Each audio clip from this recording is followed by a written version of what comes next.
Hello friends, आज मैं फिर से आप सभी के लिए एक स्टोरी लेकर आ गया हूँ जिसका नाम है मैं तुम्हारे पास कभी वापस नहीं आऊँगा पार्ट 6। अगर आपने पार्ट 1 से पार्ट 5 तक नहीं देखा है तो पहले आप वो देखिए, नहीं तो ये स्टोरी आपको समझ में नहीं आएगी। तो चलिए आज की स्टोरी शुरू करते हैं। श्वेता कहती है, डिम्पल पापा कहीं नज़र नहीं आ रहे हैं, वो मुझसे मिलने आएंगे ना? डिम्पल कहती है, आएंगे बाबा आएंगे, टेंशन क्यों ले रही है? श्वेता कहती है, तो फिर अभी तक क्यों नहीं आए? डिम्पल कहती है, टाइम देख ज़रा, अभी तो कॉलेज स्टार्ट होने का टाइम भी नहीं हुआ है। तू तो वक्त से पहले ही आ गई है, पर वो तो वक्त पर आएंगे ना, थोड़ा वेट कर। डिम्पल साइड के एक बेंच पर बैठ गई और फ़ोन देखने लगी, पर श्वेता को चैन नहीं आ रहा था। वो बस चक्कर लगाए जा रही थी। तभी उसकी नज़र सामने से आ रहे अभिमन्यु पर पड़ गई। श्वेता कहती है, डिम्पल पापा आ रहे हैं। डिम्पल उस तरफ देखती है जहाँ से अभिमन्यु आ रहे थे। डिम्पल कहती है, तो देख क्या रही है, जा उनके पास, उनके गले मिल और उनसे माफ़ी मांग ले। श्वेता घबराते हुए कहती है, जाऊँ? डिम्पल कहती है, हाँ जा। श्वेता कहती है, पक्का जाऊँ ना? डिम्पल कहती है, नहीं, निकल जा यहाँ से, कोई ज़रूरत नहीं है अंकल से मिलने की, मैं उनको वापस भेज देती हूँ। श्वेता कहती है, जा रही हूँ ना, ऐसे क्या भड़क रही हो? डिम्पल श्वेता को धक्का मार कर कहती है, जा ना। श्वेता अभिमन्यु जी के पास जाती है। अभिमन्यु जी कहते हैं, पीयूष ने बताया तुम्हें मुझसे कोई बात करनी है। श्वेता कहती है, हाँ वो। श्वेता मुड़कर डिम्पल की तरफ देखती है जो उसे गले लगने का इशारा कर रही थी। श्वेता ने एक गहरी सांस ली और तुरंत अभिमन्यु के गले लग गई और कहती है, आई एम सॉरी पापा। श्वेता के मुंह से अपने लिए इतने सालों बाद पापा सुनना अभिमन्यु जी को अजीब से झटके दे रहे थे। उनकी आंखें नम हो चुकी थी। उन्होंने श्वेता को वापस गले लगा लिया। अभिमन्यु जी कहते हैं, तेरी कोई गलती नहीं है बेटा, सारी गलती मेरी है, मुझे माफ़ कर दे बेटा। डिम्पल कहती है, अरे हो गया, अब क्या ज़िंदगी भर माफ़ी मांगते रहोगी? अभिमन्यु और श्वेता एक दूसरे से अलग हुए। अभिमन्यु जी कहते हैं, आज मैं बहुत खुश हूँ, आज मुझे मेरी बेटी वापस मिल गई। श्वेता कहती है, और मुझे मेरे पापा, आपको पता है मैंने आपको कितना मिस किया था? अभिमन्यु कहते हैं, सॉरी बेटा, मिस तो मैंने भी बहुत किया था अपनी बच्ची को। मेरी 6 साल की गुड़िया आज 20 साल की हो गई। मैं तुझे बड़े होते हुए नहीं देख पाया, न अच्छे से टाइम स्पेंड कर पाया। डिम्पल कहती है, तो इसमें क्या है अंकल, आप कुछ दिनों के लिए श्वेता को लेकर अपने शहर चले जाइए और अच्छे से टाइम स्पेंड कीजिए। श्वेता कहती है, नहीं नहीं, मैं चली जाऊंगी तो तेरा क्या होगा? डिम्पल मुंह बनाकर कहती है, छोटी बच्ची हूँ क्या जो खुद का ध्यान नहीं रख पाऊंगी? अंकल आप इसे ले जाइए। अभिमन्यु जी कहते हैं, चाहता तो मैं भी यही हूँ, पर मेरी 1 घंटे बाद फ़्लाइट है, तुम्हें कोई दिक्कत तो नहीं है ना श्वेता? श्वेता डिम्पल को देखकर कहती है, तू अपना ध्यान रख लेगी ना? डिम्पल कहती है, बिल्कुल, तू टेंशन मत ले, बस अपना टाइम अपने पापा के साथ एंजॉय कर, चल जा यहाँ से। श्वेता कहती है, अगर आप दोनों यही चाहते हैं तो फिर ठीक है। अभिमन्यु जी कहते हैं, ठीक है तो श्वेता तुम कार में जाकर बैठो, मैं अभी आता हूँ। श्वेता अपना सर हिलाकर वहाँ से कार की तरफ चली जाती है। अभिमन्यु जी कहते हैं, थैंक यू डिम्पल। डिम्पल कहती है, थैंक यू, पर किस लिए अंकल? अभिमन्यु जी कहते हैं, मुझे मेरी बेटी लौटाने के लिए। अगर तुमने मुझे कॉल पर मेरे अंदर वो हिम्मत ना भरी होती तो शायद मैं कभी श्वेता के सामने नहीं जा पाता। डिम्पल कहती है, अंकल श्वेता मेरे लिए मेरी बहन जैसी है, उसके लिए नहीं करूँगी तो फिर किसके लिए करूँगी? अभिमन्यु जी डिम्पल के सर पर हाथ फेर कर कहते हैं, भगवान तुम्हें दुनिया की सारी खुशियाँ दे बेटा। ये सुनकर डिम्पल के चेहरे पर मुस्कान आ जाती है। अभिमन्यु वहाँ से चले जाते हैं, जिसके बाद ही डिम्पल सोचने लगती है कि कैसे श्वेता ने उसे सब बताया था और कैसे उसने पीयूष जी से सारा सच पता किया था और उनसे अभिमन्यु जी का नंबर लेकर उनसे बात की थी। श्वेता और उसके पापा एयरपोर्ट के लिए निकल चुके थे। डिम्पल भी अपने क्लास को जाने को मुड़ती है, तो सामने सिद्धार्थ हाथ बांधकर खड़ा नजर आता है। डिम्पल अपनी घड़ी को देखते हुए कहती है, आप इतनी जल्दी कॉलेज क्यों आए हैं? सिद्धार्थ कहता है, ये सवाल तो मेरा भी है, तुम इतनी सुबह सुबह कॉलेज क्यों आई हो? डिम्पल कहती है, सवाल पहले मैंने पूछा था तो जवाब भी मुझे पहले मिलना चाहिए। सिद्धार्थ कहता है, मेरे पास करने को कुछ नहीं था तो सोचा आज जल्दी ही कॉलेज चला जाता हूँ। जान लिया, अब तुम बताओ, तुम इतनी जल्दी कॉलेज क्यों आई हो? डिम्पल कहती है, मैं किसी से मिलने आई थी। सिद्धार्थ कहता है, किससे मिलने आई थी? और तुम्हारी वो सहेली कम बॉडीगार्ड श्वेता क्यों नहीं आई है तुम्हारे साथ? डिम्पल कहती है, वो कुछ पर्सनल बात है, मैं आपको नहीं बता सकती हूँ। सिद्धार्थ कहता है, कहीं तुम्हारी पर्सनल बात ये तो नहीं कि तुम अपनी उस दबंग फ्रेंड और अभिमन्यु सर जो उसके पापा हैं उनके बीच गलतफहमियां को दूर कर रही थी? डिम्पल बड़ी बड़ी आंखें कर कर देखने लगती है और कहती है, आपको कैसे पता चला? सिद्धार्थ कहता है, कल अभिमन्यु सर के जाने के बाद तुम्हारी और श्वेता के बीच जो बात हुई थी मैंने वो सब सुन लिया था, जिससे मैं इतना तो समझ गया था कि उन दोनों के बीच कुछ ठीक नहीं है, लेकिन वो तुम्हारा आपसी मामला है, ये सोच मैंने कुछ नहीं कहा। और अभी जो कुछ भी हुआ मैंने वो सब देख लिया, तो तुमने उनके बीच सब ठीक कर दिया। कैसे किया तुमने ये सब? डिम्पल चलते हुए कहती है, ये आप क्या कह रहे हैं? मैंने कुछ नहीं किया, एक दोस्त होने के नाते बस उसका साथ दिया है। सिद्धार्थ कहता है, अरे यार, मैंने तुम्हें मना किया था ना, तुम मुझे ये आप वाप मत बुलाया करो। डिम्पल कहती है, कुछ दिन लगेंगे, फिर ये कभी नहीं बुलाऊंगी। सिद्धार्थ कहता है, तुम्हारे लिए यही अच्छा होगा। इस कहानी से बाहर निकल के हम थोड़ा रूही के बारे में जान लेते हैं। रूही डायरी पढ़ रही थी, उसके बाद क्या होता है वो जानते हैं। रूही ने डायरी को बंद कर टेबल पर रख दिया।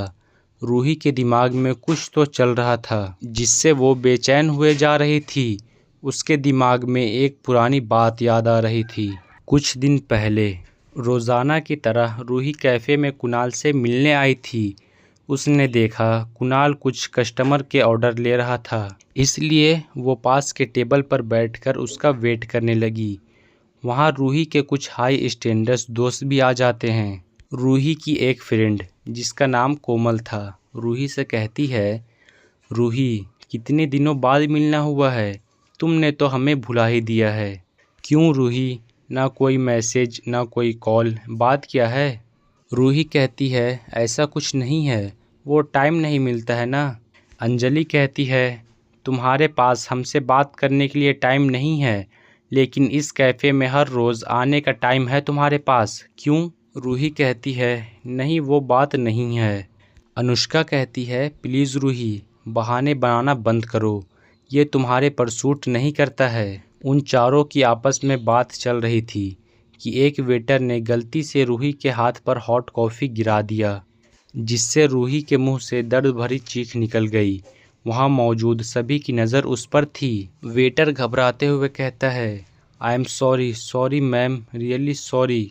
कुणाल वहाँ आता है और रूही का हाथ पकड़ कर कहता है, ओ नहीं, तुम्हारे हाथ कितना जल गया है। और वो वेटर को देखते हुए कहता है, अंधे हो क्या, पूरा हाथ जला दिया इसका, बॉस को पता चल गया तो पता है तुम्हारा क्या हाल होगा। खड़े क्यों हो, दवाई लेकर आओ। और रूही को देखकर कहता है, तुम अपना बिल्कुल भी ध्यान नहीं रखती, मैं अभी तुम्हारे लिए बर्फ़ वाला पानी लाता हूँ। रूही ने इस बीच कुछ नहीं कहा। कुणाल का उसकी फ़िक्र करना ही उसे सुकून दे रहा था। उसके सामने ये दर्द कोई मायने नहीं रखता था। लेकिन अनुष्का, कोमल और अंजलि, वो तीनों कुणाल को बहुत अजीब नज़रों से घूरे जा रही थी। कुणाल के वहाँ से जाते ही वो तीनों रूही को घेर लेती हैं। अंजलि कहती है, रूही, ये वेटर तेरे साथ इतने हंस के बात कर रहा था और तूने उसे कुछ कहा क्यों नहीं? रूही कहती है, वो मेरा दोस्त है ना, इसलिए। कोमल कहती है, दोस्त? वो रिएक्ट तो ऐसे कर रहा था जैसे वो तुम्हारा बॉयफ्रेंड हो।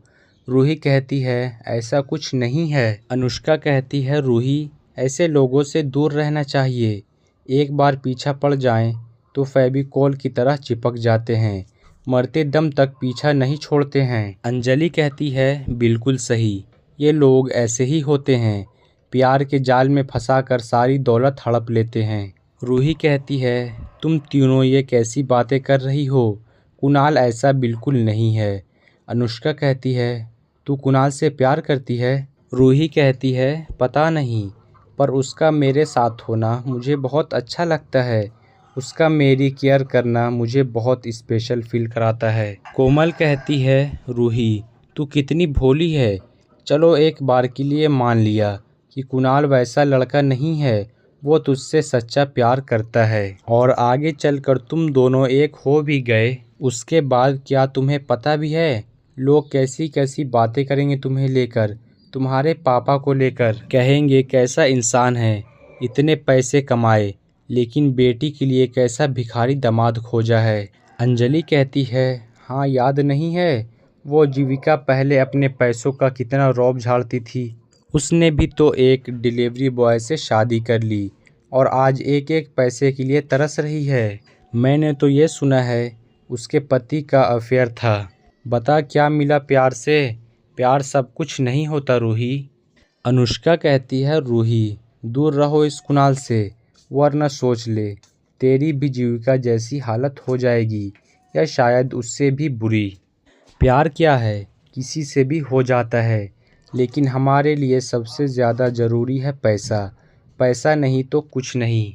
कोमल कहती है, लोगों का सोच रूही, तेरे पापा के रिपुटेशन, उनके बारे में सोच।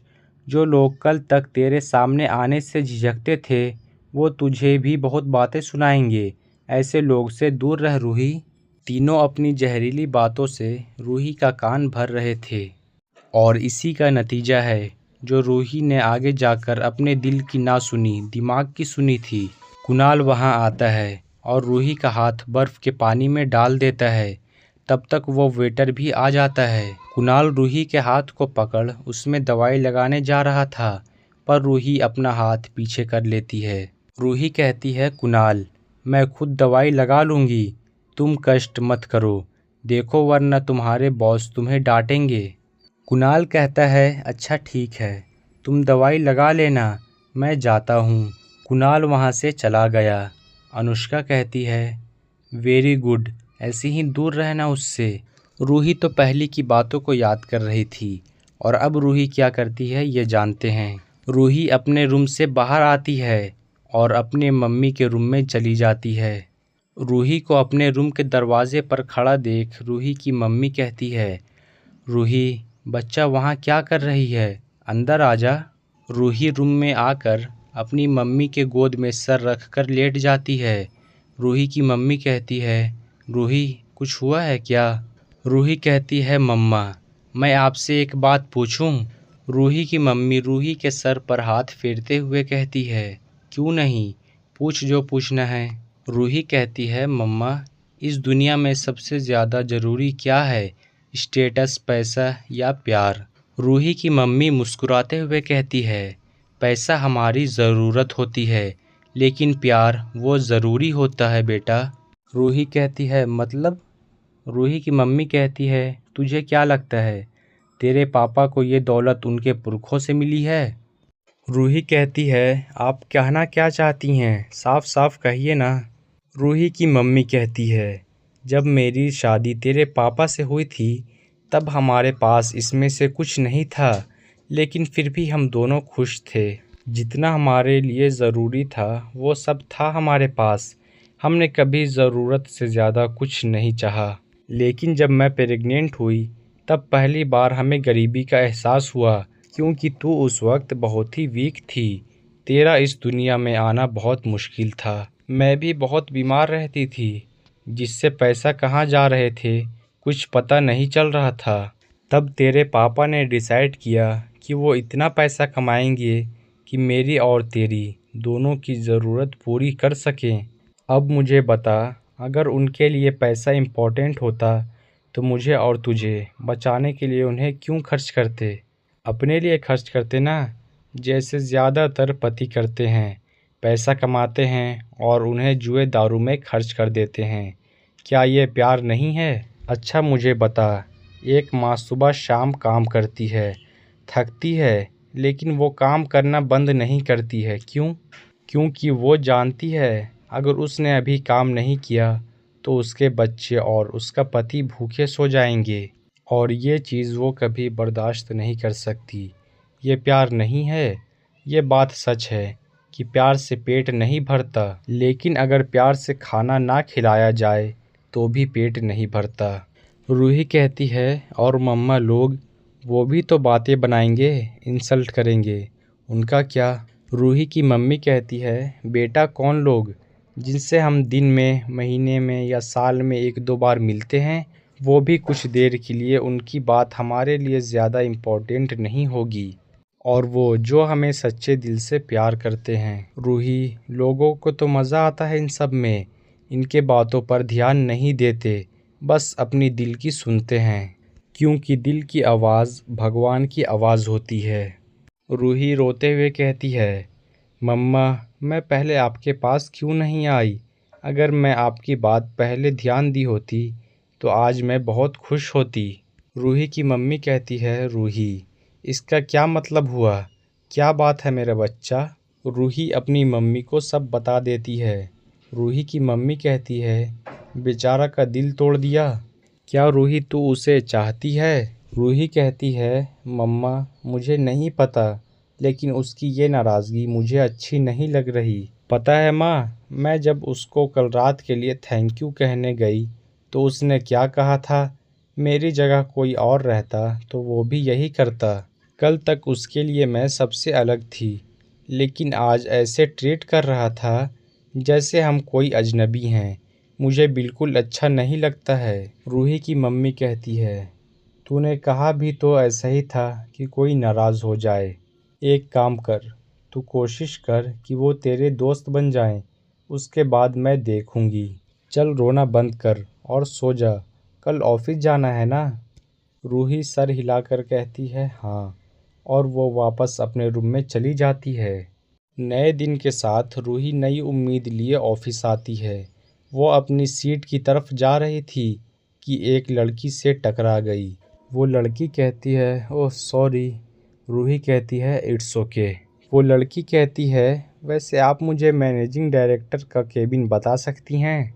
रूही कहती है, यहाँ से राइट जाइएगा, सबसे पहले केबिन उनका ही है। लड़की कहती है, थैंक यू। रूही कहती है, वैसे मैंने आपको पहले नहीं देखा है, आप यहाँ नई हैं क्या? लड़की कहती है, हाँ, मेरा नाम रितिका है, मैं कुणाल सर की पर्सनल सेक्रेटरी हूँ। मैंने सुना है वो बहुत हैंडसम हैं और सिंगल भी हैं। रूही कहती है, तुम्हें उससे क्या? तुम अपने काम से मतलब रखो और किसी से नहीं। रितिका कहती है, तुम्हें किस बात की जलन हो रही है? कहीं तुम्हें उन पर क्रश तो नहीं? रूही कहती है, none of your business. Ritika कहती है, ओके, मैं तो बस पूछ रही थी। खैर अब चलती हूँ, बाय। अगर वो कुणाल मुझे पसंद आ गया ना, फिर तो मैं उन्हें अपना बना कर रहूँगी, चाहे वो सिंगल हो या नहीं। वैसे मुझे तुमसे मिलकर बहुत अच्छा लगा। रूही कहती है, मुझे तुमसे मिलकर बिल्कुल अच्छा नहीं लगा। उसके बाद रितिका वहाँ से चली जाती है। और इसके बाद क्या होता है ये काफ़ी इंटरेस्टिंग है। ये आपको कल के पार्ट में पता चलेगा। इसका पार्ट 7 कल आएगा। इसका पार्ट 7 देखने के लिए आप हमारे चैनल को सब्सक्राइब कर लीजिए, ताकि इसका पार्ट 7 सबसे पहले आपके पास पहुँचे।